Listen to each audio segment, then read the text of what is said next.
Hello friends and welcome back to our YouTube channel Gyan Matika. तो friends, आपने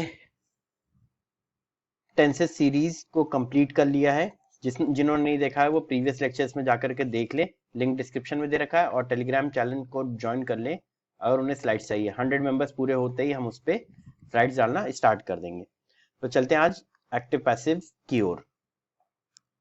तो active passive में क्या होता है, किसी बात को हम डिफरेंट वे में कहते हैं। कोई बात सीधी कह रहे हैं, उसी बात को कोई बात को घुमा के कह रहे हैं, पर दोनों का मतलब एक ही है। ठीक, तो ये एक्टिव पैसिव हो गया हमारा। तो देखिए, इस तरीके से आ जाते हैं तो टेंसेज और उनके पैसिव फॉर्म। तो देखिए, तीन तरीके के टेंसेज होते हैं, ये हमको पता है। उनके सब डिविजन्स क्या हो गए, एक हो गया इंडेफिनिट, जिसे हम सिंपल भी बोलते हैं। ठीक, फिर दूसरा क्या हो गया, कंटिन्यूअस। ठीक, तीसरा कौन सा हो गया, परफेक्ट। और चौथा कौन सा हो गया, चौथा हो गया परफेक्ट कंटिन्यूअस। तो देखिए, इस तरीके से टेंसेज हमारे कितने प्रकार के हो जाते हैं, तीन टेंसेज हैं और सबके चार चार टाइप हैं। तो यानी 4 3 12, तो 12 टाइप के टेंसेज होते हैं। लेकिन पैसिव में ऐसा नहीं होता। पैसिव में क्या होता है, जितने भी परफेक्ट कंटिन्यूअस है इनको हटा दीजिए। तो past perfect continuous, present perfect continuous और फ्यूचर परफेक्ट कंटिन्यूअस का पैसिव नहीं होता है। ठीक, और फिर कंटिन्यूअस टेंस में एक होता है फ्यूचर कंटिन्यूअस, तो फ्यूचर कंटिन्यूअस का भी पैसिव नहीं होता है। तो 12 में से चार टेंसेस हट गए, तो चार टेंसेस हट गए, तो फिर आपके पास कितने बचे, 12 में से चार सब्ट्रैक्ट किए तो यानी 8 टाइप के ही सिर्फ पैसिव बनते हैं, 8 के स्टेटमेंट के। तो देख लीजिए, वही दे रखा है यहाँ पर, ये देखिए 8 टाइप्स। ठीक है, सारे परफेक्ट कंटिन्यूअस और फ्यूचर कंटिन्यूअस को छोड़ दीजिएगा, इनका पैसिव नहीं पॉसिबल है। फिर जाके कुछ रूल्स होते हैं जो कि आपको पैसिव वॉइस शुरू करने से पहले कर लेना चाहिए। तो देखिए, दो टाइप के वर्ब्स होते हैं, एक ट्रांजिटिव वर्ब, एक इनट्रांजिटिव वर्ब। इसको नेक्स्ट स्लाइड में हमने डिस्कस किया है। तो याद रखिएगा, सिर्फ ट्रांजिटिव वर्ब्स इन्हीं का सिर्फ पैसिव वॉइस पॉसिबल है, सिर्फ इन्हीं का पैसिव वॉइस बनता है। फिर जाके while forming the passive voice, देखिए हमेशा जब भी आप पैसिव बनाएं तो अगला जो टेंस है, जैसे कि इंडेफिनिट अगर स्टेटमेंट दे रखा है इंडेफिनिट का, ठीक, तो हेल्पिंग वर्ब किसका इस्तेमाल करिएगा, हेल्पिंग वर्ब इस्तेमाल करेंगे कंटिन्यूअस का। ठीक, और अगर परफेक्ट दे रखा है तो आप हेल्पिंग वर्ब किसका इस्तेमाल करेंगे, परफेक्ट कंटिन्यूअस का। ठीक, तब परफेक्ट कंटिन्यूअस का हेल्पिंग वर्ब यूज कीजिएगा। पर अब कंटिन्यूअस बच गया, कंटिन्यूअस में क्या करना है, कंटिन्यूअस में वर्ब वही का वही यूज करिएगा हेल्पिंग वर्ब, साथ में बस एक वर्ड जुड़ जाएगा, बीइंग। ये उसमें एक्स्ट्रा ऐड कर दीजिएगा, या देखिए यही बात लिखी है, कंटिन्यूअस में बीइंग लगा दीजिएगा। और जब भी कोई भी पैसिव स्टेटमेंट बना रहे हो तो नेक्स्ट टेंस का सब डिवीजन हेल्पिंग वर्ब या ऑक्सिलरी वर्ब यूज करिएगा। तो ये चीज बहुत इंपॉर्टेंट करके, एक इंपॉर्टेंट पॉइंट है कि सब्जेक्ट को ऑब्जेक्ट बना देते हैं और ऑब्जेक्ट को सब्जेक्ट बना देते हैं। ठीक है, ये आपको प्रोनाउन के चार्ट में मिल जाएगा, जो कि यहाँ पर मेंशन है। ये देखिए, ये प्रोनाउन का चार्ट दे रखा है, तो इस प्रोनाउन के चार्ट को आपको याद रखना। अगर आई दे रखा है तो उसको मी बना दीजिएगा, वी दे रखा है तो अस बना दीजिएगा, और मी दे रखा है तो उसको आई बना दीजिएगा। इस तरीके से करना, जैसे आई लाइक मैंगोज, ये है। देखिए आई का इसको हम कैसे बना देंगे, ये बन जाएगा सब्जेक्ट, तो मैंगोज को, मैंगोज का तो कुछ बदल नहीं सकता, तो मैंगो का मैंगोज ही रहेगा, मैंगोज इज लाइक्ड बाय मी। ठीक, तो ये देखिए आई किस में बदल गया, मी में बदल गया। यहाँ आई जो था ये इस तरफ आ गया। ठीक, तो फिलहाल इसको हम बाद में अभी डिस्कस करेंगे, मतलब जब चैप्टर स्टार्ट होगा पूरा अच्छे से, इसके क्वेश्चन सॉल्व करेंगे तब हम लोग डिटेल में डिस्कस करेंगे। अभी भी एग्जाम्पल होगा तो कोई, उसको डिस्कस कर लिया जाएगा। फिर जाकर के याद रखिएगा, पैसिव हमेशा third form of the verb से ही बनती है, third form of the verb हमेशा यूज होगा, अनटिल अनलेस टू ना लगाओ। टू के बाद क्या होता है, first form of the verb आ जाती है। ठीक है, तो अगर टू कहीं लिखा है तो उसके बाद अगर लिखा होगा तो टू के बाद, जैसे टू टेल, ठीक, टू के बाद आप टोल्ड नहीं यूज कर सकते, टोल्ड नहीं यूज करेंगे। ठीक, टू के बाद टेल, तो याद रखिएगा हमेशा first form of the verb to के बाद आएगी। ठीक है, ऐसे कुछ केसेस हैं जिनके बाद हम लोग यूज करते हैं, जैसे कि वो अगर मोडाल्स यूज करेंगे तो उसमें भी, मोडाल्स का लेक्चर भी कंप्लीट हो चुका है, अगर आपने नहीं देखा है तो लिंक डिस्क्रिप्शन में है, जाके जरूर देख लीजिएगा। ठीक, तो ये याद रखिएगा कि जितना भी हो कोशिश करना हमेशा third form of the verb use होगी अनटिल अनलेस कोई मोडाल या फिर इन्फिनेटिव जैसे कि टू हमारा नहीं यूज हो रहा है। तो ये फिर जाकर के कुछ ऑप्टेटिव स्टेटमेंट होते हैं जैसे ऑर्डर्स वाले कि ओपन द डोर, जैसे एक ये स्टेटमेंट है ओपन द डोर। तो इसको हम लोग कैसे करेंगे, जो इसमें फील आ रहा है जैसे आपको किसी ने ऑर्डर दिया है तो आप क्या लिखेंगे, you are ordered to open the door, ठीक है, या फिर let the door be opened, ठीक।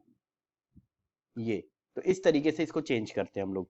तो ये जब स्टेटमेंट्स आएंगे तो हम इनको बहुत ज्यादा डिटेल में देखेंगे। अभी बस आप इनको रूल्स को अच्छे से दिमाग में बैठा लीजिए कि इनको किस तरीके से यूज करना है।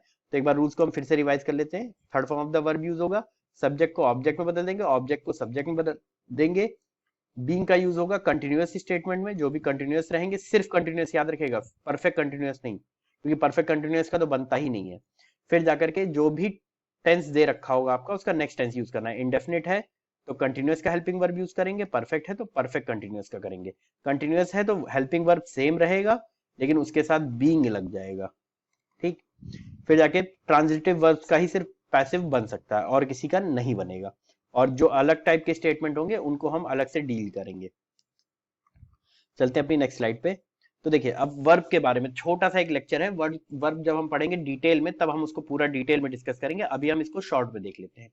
तो फाइनाइट वर्ब और नॉन फाइनाइट वर्ब, वर्ब दो टाइप के होते हैं, एक फाइनाइट एक नॉन फाइनाइट। ये लेक्चर में पीछे के लेक्चर में कवर हो चुका है, आप जाकर के देख लीजिएगा प्लेलिस्ट में।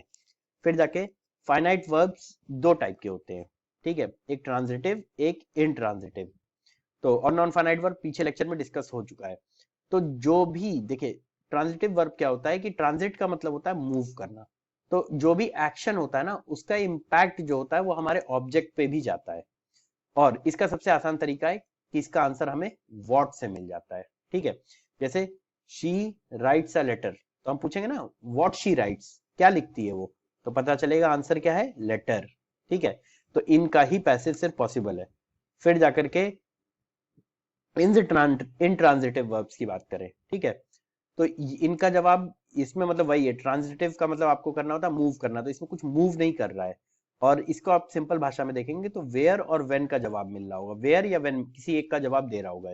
जैसे शी केम ऑन टाइम, तो कब आई वो, तो हम लोग जवाब देंगे टाइम पर आई, ठीक है, ऑन टाइम। तो इस तरीके से याद करना है। तो ये सब चीजें तो ये याद रखेगा, हर स्टेटमेंट का भी पैसिव नहीं बन सकता, उसमें भी आपको देखना पड़ता है। तो कुछ स्टेटमेंट्स होंगे उनका पैसिव बन सकता है, कुछ स्टेटमेंट्स उनका पैसिव नहीं बन सकता, ठीक। तो जहां पे ट्रांजिटिव वर्ब होगा वहां पैसिव बनेगा, जहां इंट्रांजिटिव है वहां पे पैसिव हमारा नहीं बनेगा, ठीक। फिर ये रहा हमारा पूरा चार्ट। ये चार्ट बहुत इंपॉर्टेंट है, इसको याद कर लीजिएगा पैसिव के लिए, क्योंकि देखिए जो आप सब्जेक्ट होगा वो ऑब्जेक्ट में बदलेगा और ऑब्जेक्ट सब्जेक्ट में बदलेगा, तो ये बहुत इंपॉर्टेंट हो जाता है। तो ये चार्ट आपको याद करना बहुत बहुत जरूरी है और इसको बहुत डिटेल से याद कर लीजिएगा। अब हम लोग क्या करते हैं, कुछ एग्जाम्पल्स देख लेते हैं। जैसे आई राइट अ लेटर, ठीक है। तो देखिए ये क्या है, ये प्रेजेंट इंडेफिनिट है। इंडेफिनिट है तो इसको हम लोग कैसे बनाएंगे, a letter is written by me, हुआ ना। देखिए तो लेटर जो था, अ लेटर, ये हमारा ऑब्जेक्ट था। अब ऑब्जेक्ट इस शीट वाले में तो था नहीं, कहीं पर मी होता या अस यू कुछ ऐसा होता तो हम लोग क्या करते उसको आई बना देते। लेकिन यहाँ पर जो हमें दे रखा है वो हमें क्या दे रखा, आ लेटर, तो आ लेटर में तो कुछ बदलाव हो नहीं सकता, तो आ लेटर वैसे का वैसा ही लिख देंगे, ठीक है, आ लेटर।